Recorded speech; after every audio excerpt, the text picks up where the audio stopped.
জিতের ভক্তরা পোস্ট করে যে দরদ সিনেমা চলে নাই, শাকিব খান ঈদ ছাড়া চলে না। এই বেটা, তোদের কি লজ্জা নাই? তোরা কি বেহাইয়া? তোদের কি ন্যূনতম লজ্জাবোধ বলতে কিছু নাই? শাকিব খানের সাথে তোদের জিতকে এখন কি ভাইবা মিলাস? শাকিব খানের লেভেলের আশেপাশেও এখন জিত নাই। তোরা বলতাছত দরদ সিনেমা চলে নাই।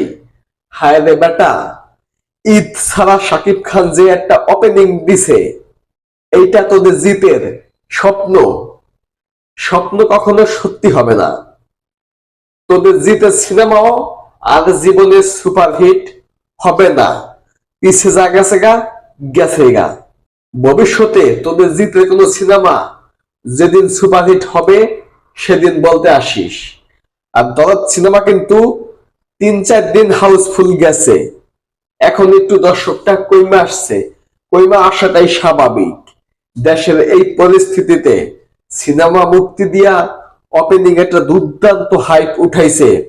প্রথম ৩-৪ দিন চলছে ভালো, এইটাই অনেক বেশি। তোদের জিতের সিনেমা যদি এখন মুক্তি পায়, মানুষ তো জানবই না যে সিনেমা মুক্তি পাইছে। কে দেখে তোদের সিনেমা? তোদের জিত যে কমার্শিয়াল সিনেমাগুলা বানায়, ওইগুলা কে দেখে? একদিন চলে না, একটা শো হাউসফুল হয় না। তোরা যারা পন্ডিতি করস ফেসবুকে, আমরা জিতের ভক্ত, জিত ফ্যান, তোরাই হলে গিয়ে সিনেমা দেখোস না। তোরা শুধু ফেসবুকে চাপাবাজি, ফেসবুকে ফেসবুকে পোস্ট করস, মানে কাহিনী সব ফেসবুকের মধ্যেই, কিন্তু তোরা সিনেমা হলে যাস না। তোরা জিত ফ্যান বলে নিজেদেরকে দাবি করস। ন্যূনতম লজ্জা থাকলে তোরা কথা বলতি না। শাকিব খান একের পর এক ধামাকা দিয়া যাইতাছে, একের পর এক সুপার হিট, বাম্পার হিট দিয়া যাইতাছে। সেখানে তোদের জিত চালান উড়াইতে পারে না সিনেমার। শাকিব খানের সিনেমা মনে রাখিস, বর্তমানে যতই খারাপ হোক না কেন, অন্তত লাভ না হলেও ছবির বাজেট উঠে আসবে। দরদ সিনেমার বাজেট মাত্র ২ দিনে উঠে গেছে, ২ দিন। এবং বিশ্বে আরো অনেক জায়গায় বাকি আছে, এখনো মুক্তি পায় নাই। ২২ তারিখে মুক্তি পাবে দুবাই, ইন্ডিয়ায় মুক্তি পাবে আরো ৫-৬ দিন পর। মানে শাকিব খানের সিনেমা লস হওয়ার কোনো রাস্তা নাই, টাকা উঠেই যায়। আর তোদের জিতকে নিয়ে আর কি বলবো? জিত এখন কোন কমার্শিয়াল সিনেমা বানাইলে মানুষ সেটাকে নিয়ে হাসাহাসি করে, সেটা হয়ে যায় ফানি কন্টেন্ট। শাকিব খানের আশেপাশে তোদের জিতকে এখন আর আনিস না। শাকিব খানের লেভেল এখন অনেক উচ্চ লেভেল। তোদের জিত এখন বস্তা পচা সিনেমাও চান্স পায় না।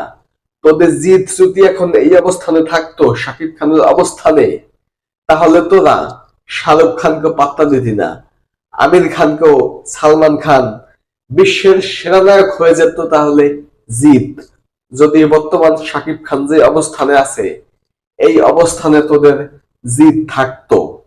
জিত একটা সময় ভালো নায়ক ছিল।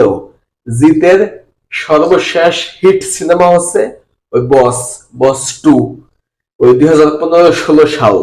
তারপর থেকে লাস্ট 7-8-10 বছরে তোদের জিত অচল মাল। জিতের সিনেমা কেউ দেখে না। লাস্ট 7-8 বছরে জিত বলার মতো একটি সুপারহিট সিনেমা দিতে পারে নাই। কিন্তু লাস্ট 7-8 বছরে শাকিব খানের যেই কয়টা সিনেমা মুক্তি পাইছে, অন্তত সিনেমায় অনেক বেশি ব্যবসা না করলেও চালানটা উঠছে। সিনেমার যে বাজেট, ওইটা উঠা যায়। একটা হাইপ অল টাইম থাকেই শাকিব খানের সিনেমাতে।